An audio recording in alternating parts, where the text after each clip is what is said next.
Glad you're watching The Perspective today. As you probably know, I'm Mike Sherbino, but I want to welcome you back as we continue with our Summer Encore series. And this week is no exception. Got some great friends, people that are coming to share their strengths, their experiences of a God who has impacted them in the way that they do life. And He wants to meet you, that same God, today as well. You know, all week, we're sharing a verse of scripture, and the promise for this week is found in Hebrews 4, verse 16. It says this: let's with confidence draw near to God's throne of grace to receive grace and mercy to help us in our time of need. Isn't that encouraging to know that God doesn't want us to feel that we've been left alone? He wants you to know that He is there with you, and He'll not fail you or forsake you. As you enjoy the program today, be reminded of the truth that if God is for us, who can be against us?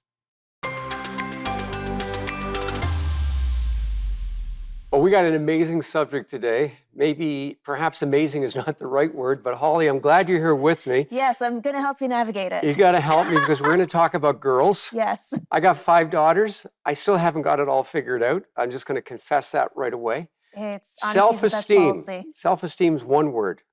Yeah. A lot of other words that start with S as well, and we're going to get to that as well. But do you ever struggle with self-esteem? Of course, I was. Well, what did it look like from your perspective? Yeah, absolutely. So, I mean, I'm mixed. I had a single mom raising me. So from the get-go, it was a situation where I wondered what color I was. Was I white or black? Did I fit in? Wow. So these were all questions I wrestled with probably since I was 4 years old. Since you were 4? Since I was 4, yeah. Man, you wouldn't even think you'd be able to articulate them at that point, but this starts to shape you, doesn't it? It does. And because you can't really articulate what's happening, you just know you're different or you feel less than, you don't feel seen.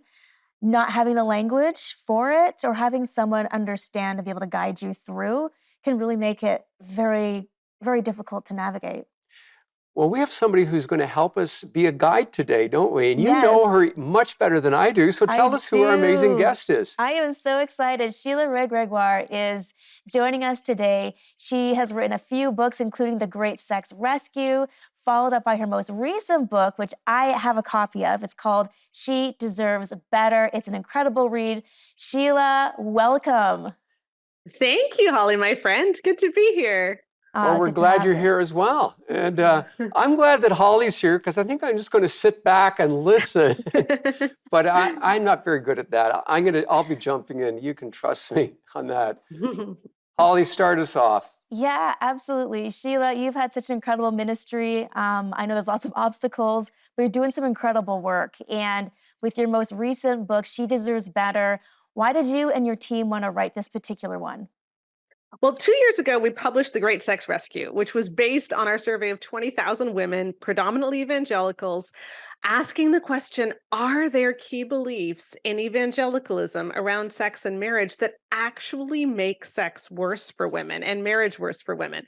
And after that was published, so many people said, I feel free, I feel validated, I finally understand what God really intended. But now I have absolutely no idea what to say to my kids because I grew up with toxic stuff. I don't want to pass toxic stuff on, but where's the middle? I don't want the pendulum to swing to the other direction. So that's what She Deserves Better is. We did another huge survey, this time of 7,000 women, to see, are there teachings in youth groups which can actually set our girls up to be small and to be hurt? And how can we do this better? I'm going to jump in right there. Can't keep my mouth shut. Sheila, explain toxic. Give us a couple of examples. When you said you grew up with toxic stuff, I'm not sure I want to hear, but I think we need to hear. Well, purity culture was a big movement in evangelicalism, kind of from about the mid-90s to maybe about 2015, although it's still there, just with different words. But what that basically did was it told girls that virginity and purity are the same thing. And so your goal was to protect your virginity at all costs. The problem is your virginity can be stolen. And to tell girls that they're damaged goods if they're abused is terrible, but that's what we did. But also, that's simply not biblical.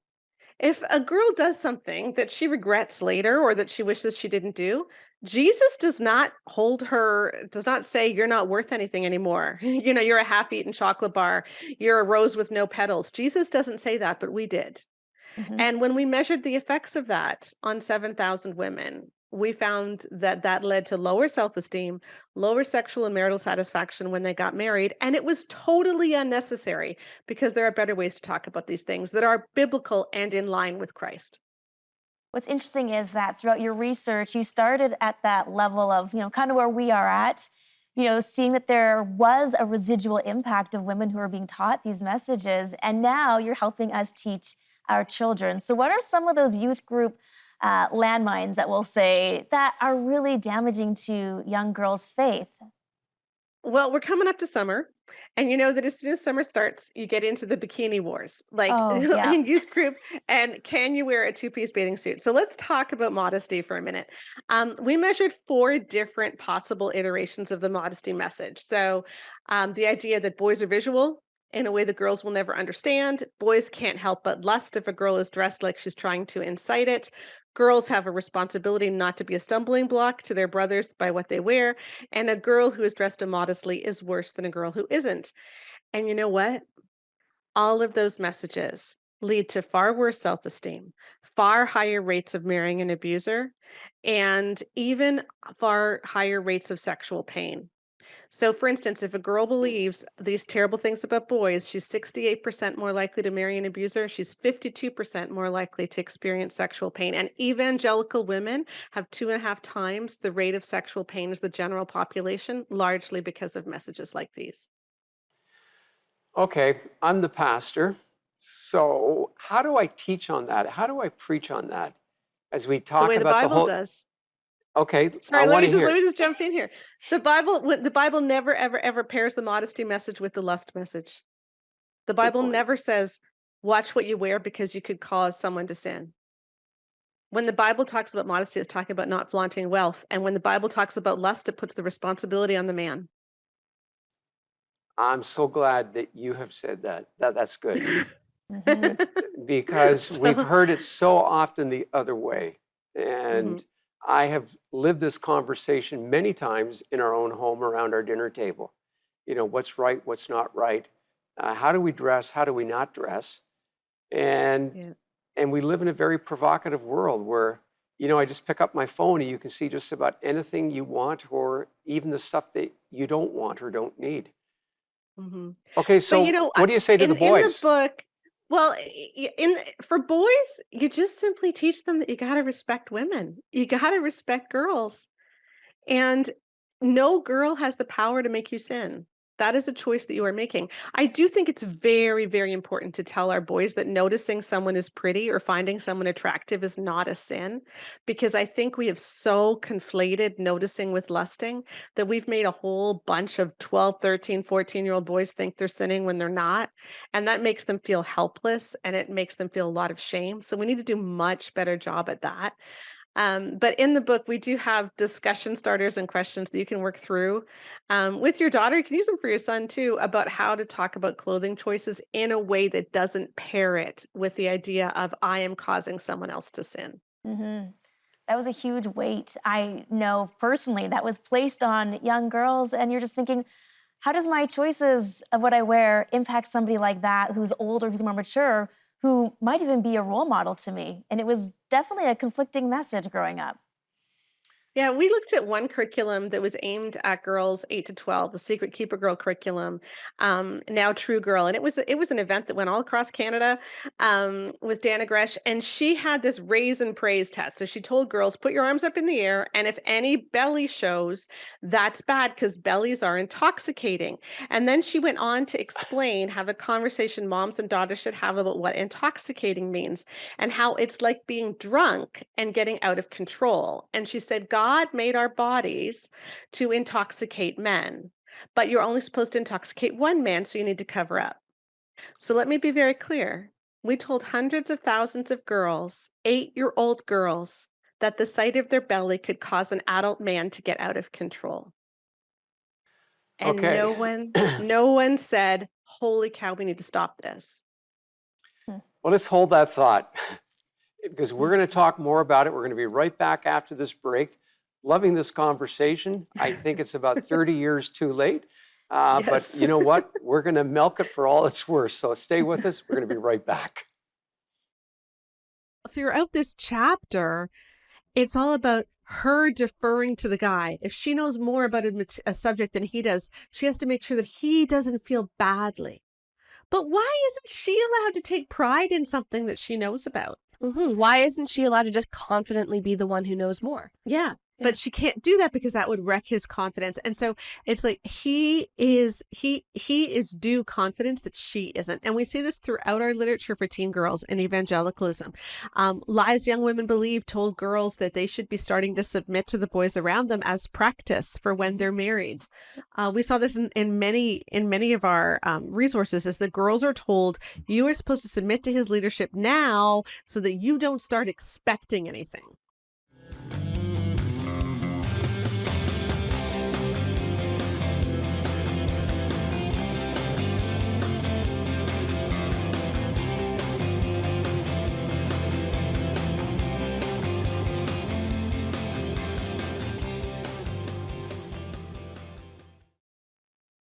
We've been having a very important conversation with Sheila Wray Gregoire, who's an author and a speaker.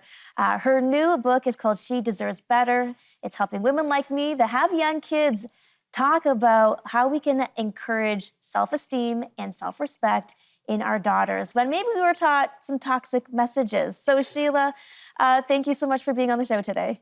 Yeah, it's been fun so far. Okay, I got my hip waders on. I'm going to go in deeper here now. So Sheila, here we go. We only have so much time in this program. You've said some very powerful things. Give a couple comments to advise me as a pastor, what I say to young men. What is the narrative that needs to change in the church? We need to hold men accountable for their behavior. And often we don't. So let me give you a few more examples of things that have been said to girls. Shanti Feldon wrote a book called For Young Women Only. And in it, she shared her survey. And I'm about to give you a stat. I don't think this stat is accurate because I don't believe her question was worded properly, but I'll give you the stat anyway. She said that 82% of boys felt either little ability or little responsibility to stop in a makeout situation. And her conclusion was, if you want to stop it, it is safest to not even start. Here's the issue. 100% of boys have the ability to stop. 100% of boys have the responsibility to stop if she says no. And the fact that we're telling girls that some guys may not have the ability or responsibility is horrifying. And we talked to so many women in our focus groups who were date raped as teenagers and didn't realize it for decades because they thought, well, I started, and then what did I expect? And some of our books actually say that. What did you expect? It seems to me that as I'm listening, that what we really need to do is establish a curriculum to help to rewrite the narrative or to erase the old narrative that's been imprinted in girls' minds and also in guys' minds from a whole different perspective to change that. And that's the road you're on right now, if I'm correct.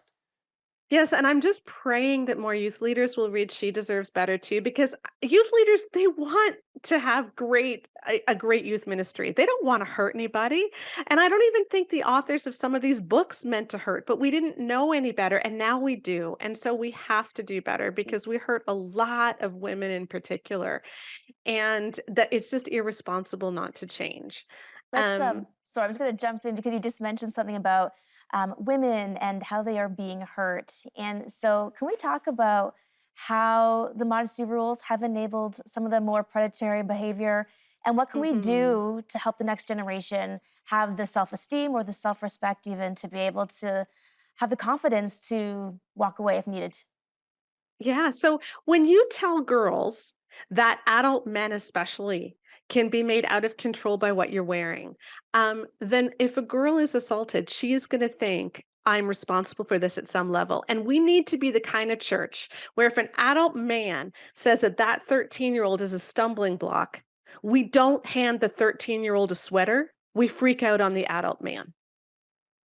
Yeah. because that's not okay. Yeah. And we have portrayed men as being so out of control that the answer to that is for women to cover up and for wives to have a whole lot of sex so their husbands don't lust or do something bad, and for single women to cover up and to be the gatekeepers to make sure the makeout situation never goes too far. And we need to start holding men accountable and stop making women feel like they are guilty if they are hurt. We found that 18.7% of our survey takers were assaulted or abused in church as teenagers. 12.9% of our survey takers were assaulted or abused or harassed by an adult. Mm. It really is heartbreaking to hear. And yeah, it's hard for me even to hear that because we want our churches to be a safe place and we're continually hearing horrific stories. Um, what practical ways can I start? In a church or with other pastors that I influence? What do we do? Do we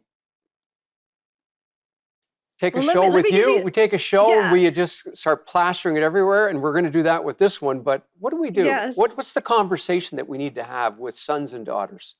Well, let me give you the good news first. And that is that church attendance is good. Believing in Jesus is good. When you follow women who went to church as kids, they tend to do better in terms of marital sexual satisfaction and self-esteem long term. So yay us, we're doing better. But here's the big issue.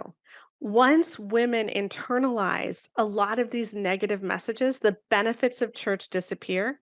And for many women, it would have been better if they hadn't gone to church at all. If you look at their marital outcomes and self esteem outcomes. And we need to grapple with that.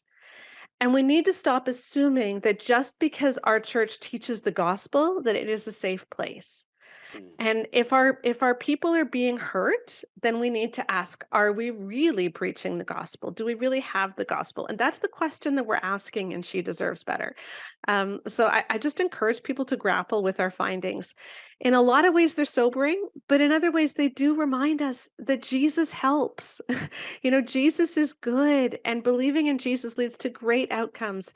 And so we just need to get back to Christ and away from a lot of these shaming messages that we've had in the church. Yeah, absolutely. It's interesting too with your book. It's as a mom, amazing to have that resource. But other women are reading this as well, aren't they? Yeah, we've had so many women. We had about 1,000 people in our launch team, and so many women said, "I am just reading this to reparent myself. I don't even have kids." Many of them aren't even married, but they're like, "Little 15-year-old me needed this so badly." Mm. And so Yeah. I am reading this for little 15-year-old me.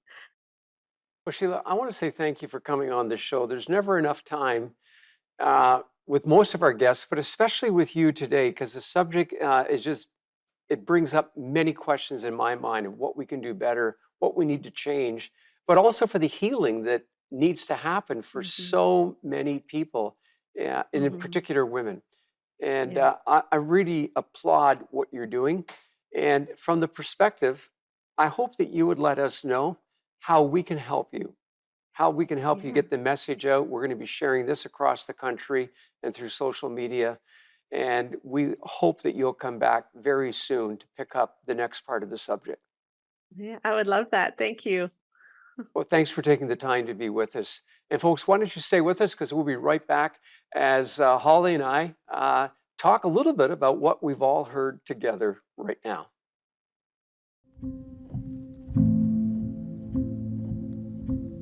Many of us feel broken, like our lives are shattered beyond repair. But we all have a choice to throw away those broken pieces, or let the one who created us restore them.